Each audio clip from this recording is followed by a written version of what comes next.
This shit's crazy. I recorded a whole motherfucking episode.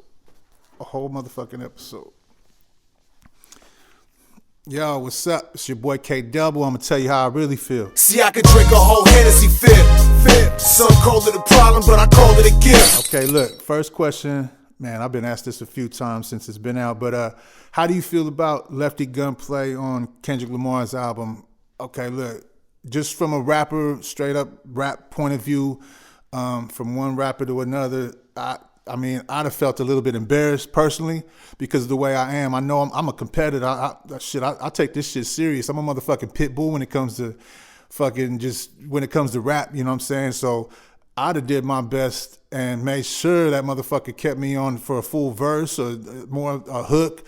You know what I mean? I'd have made my presence felt a little bit more because, I mean, you ain't calling me up just to get motherfucking like 4 random ass words out my mouth and repeat that shit. But I mean, hey, I'm not on the Kendrick Lamar album, so I mean, it is what it is. But I know if I was or had the chance, because I felt like the opportunity was just kind of squandered. So I don't know the story, so I don't know if he spit some bars and by the time he heard it, it was like, damn, this motherfucker really only just did that. You know what I mean? Might have kicked off his verse or whatever. But like I said, I don't know the true story, whatever, or how that shit went down. But I know motherfuckers just don't call people for like, hey, just say these 4 random fucking words. But I know it'd probably been the best verse I ever fucking spit just because of the opportunity. So personally, like I said, no politics, no nothing involved or whatever. It's just on some pure rap shit. Hey, I'd have felt a little dumb. I damn near probably would have been so mad. I'd have been like, man, don't even fucking put them 4 lines on. Or, you know what I mean? I'd have probably fucked off the opportunity just by being not selfish, but just being stubborn on some real rap shit. Like, man, you know, put my whole shit on there. But anyways, that's how I really feel. Question number 2 is, man, about this, basically about this weekend and who I'm picking in football and shit as far as the Super Bowl and everything. So this weekend, the Chiefs and the Bills play and Washington and Philly play. I know who the motherfucking referees are picking. I know that for a motherfucking fact. And which is fucking, let's not even get into that. So out of the Chiefs and Buffalo, of course, I want Buffalo to win. And on the other hand, when it comes down to the Eagles versus Washington, I mean, I've always been like a secret Eagles fan from Michael Vick and all that shit, McNabb, from back in the day, Dawkins. But I feel like they already had their chance a few times. I mean, it's time for, I mean, shit, they just won their fucking first thing in like 30 years. That shit's fucking crazy. So, and I'm a fucking Jaden Daniels fan, you know what I mean? I wish he would have went to my team, but it is what it is. So that'd be crazy. Washington versus Buffalo, but if the referees have anything to do with it, they're going to let them fucking 3-peat and whatever and fuck off. Chiefs, all right?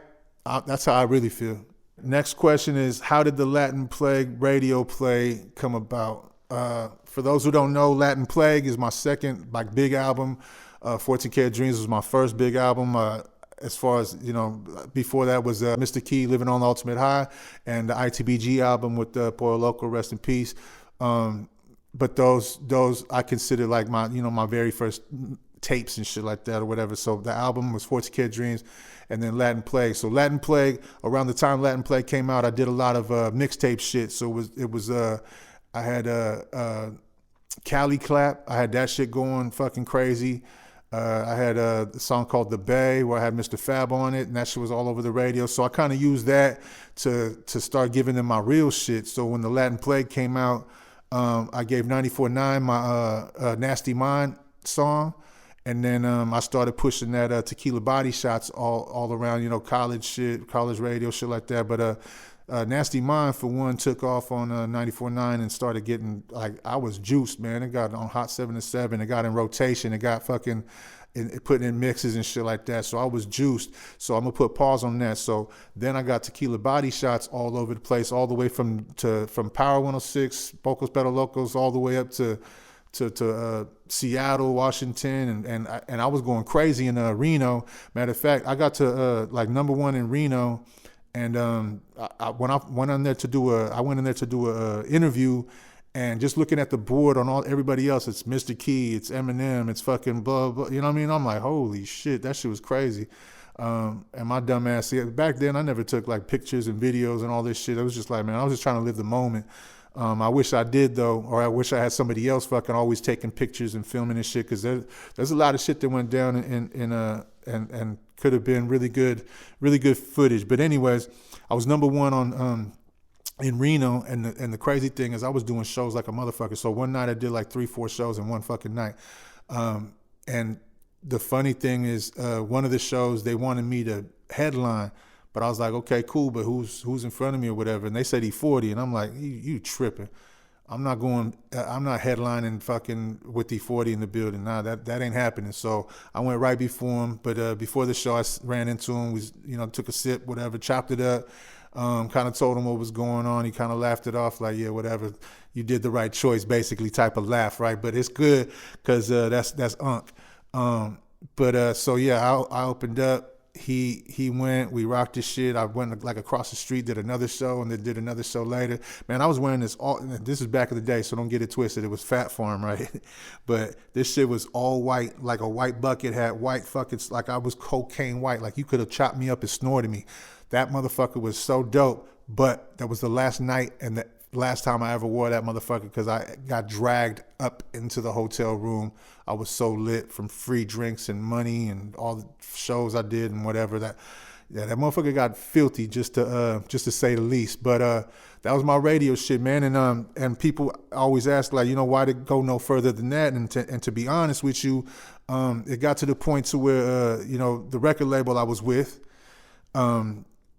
there was a point to where they could have put more money into it to keep pushing, because I got it as far as I can go. I mean, I did as much as I could, put as much money as I could into it, did everything I could, promoted, did all the shows, everything I could to get that motherfucker, the fire burning and shit to keep it going. And then, I asked my record company that I was with, to push more money into it and let's do this shit. But they wanted me to sign multiple more albums after that, because I was on my last album with them at the time. So if I didn't sign, they didn't want to push no more money into it and kind of keep it going, which kind of didn't make no fucking sense to me, because why wouldn't you want to make as much money as you can if I was leaving anyways, you feel me? But at the same time, I was trying to say, let's fucking do this and then we'll figure it out. So come on, man. If you would have put money into me and pushed me and got me to a higher plateau and we could have made more fucking money, why the fuck not sign for a couple more? Because I seen that you would actually get behind me and push me to do that. And that if you took a leap of faith, I would have took a leap of faith. You feel me? So, hey, but that's history. That's long history. I mean, everything's solid. But that's just trying to answer your question as far as how that all came about and how it kind of fizzled out at the same time too, because hey, the game's a motherfucker. But hey, I'm gonna tell it how it is and tell you how I really feel. Last question. The last question is, do you still drink Henny on a daily? Shit, I don't really drink nothing on a daily no more, but that was old me in the studio, Hennessy every motherfucking day. Like that was my baby bottle. But nah, I still fuck with Hennessy, but when it comes down to it, like on a lounge, kicking it, whatever, if it's just me solo or me and the wifey or whatever, I'm more like a rum and coke right now as far as just chilling. But believe me, I'm still a Hennessy god. So keep them coming for my birthday bottles and shit like that, because I keep the counter stacked. Keep the fucking party going with those. So every time we got a function, matter of fact, probably the Super Bowl or something, but every time we got a function, of course, I bust them out. I got almost every single kind of Hennessy there is, from fucking Maker's Blend to fucking, like, that's one I never fucking really seen before till my partner shot it to me. I got all the Hennessy whites, the black, you know what I mean? All this shit. It's crazy, but I still do keep Hennessy on deck. But on a regular, if I was just chilling, like if I was going to shut this mic off and go watch a movie or something and wanted to make a drink, it'd probably be a rum and coke. But yes, special occasions, always pop that bottle of Henny, still fuck with, I'm still the Hennessy guy. And I'm going to tell you how I really feel. Hey, so that's all the questions I'm going to rock with right now. But hey, if you agree with me, don't agree with me, got some shit to say, want to talk your shit, I don't give a fuck, because this ain't what I do for a motherfucking living. So you ain't going to fucking hurt my feelings, you feel me? So and I ain't no bitch like that anyway, so you could talk all the shit you want. We could chop it up. We could leave it all in the comments. If you got any more questions for me, I've been stacking these questions up for months or whatever. Just so I'm eventually start putting I'm gonna start putting names to the questions or whatever. So Go ahead and ask me any questions you want for the next shit or whatever. But hey, until then, stay solid. See, I could drink a whole Hennessy fifth. Some call it a problem, but I call it a gift. No matter what, the kid's still gon' rip. I got the competition up in their game with real spit.